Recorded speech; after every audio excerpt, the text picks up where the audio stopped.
trading, we may have a technical method telling us what to do and giving us the potential to generate consistent results.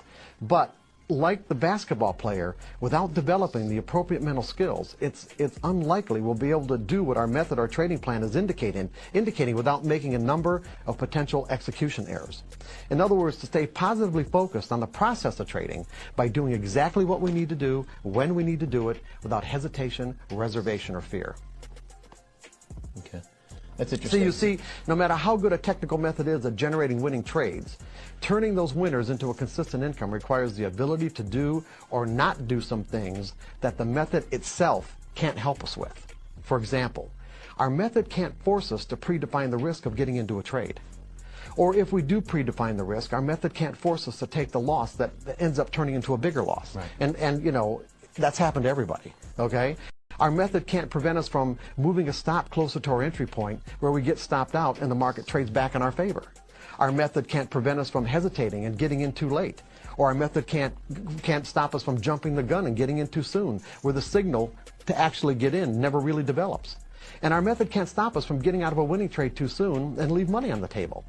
Nor can it prevent us from letting a winning trade turn into a losing trade without having taken any profit, I'm saying. And all the mental errors I just listed are the result of thinking, believing, or assuming that our technical method is telling us what's going to happen next on a trade-by-trade basis, and not understanding that technical methods aren't designed to do that. Technical methods and patterns are designed to put the odds of success in our favor over a series of trades. It may not seem like it on the surface, but there's some profound psychological implications here.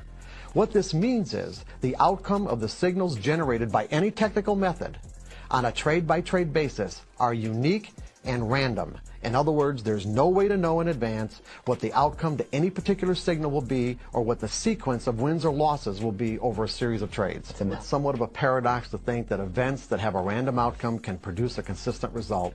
But think about it. If the trader can think about it from the proper perspective. On the other hand, if a trader who has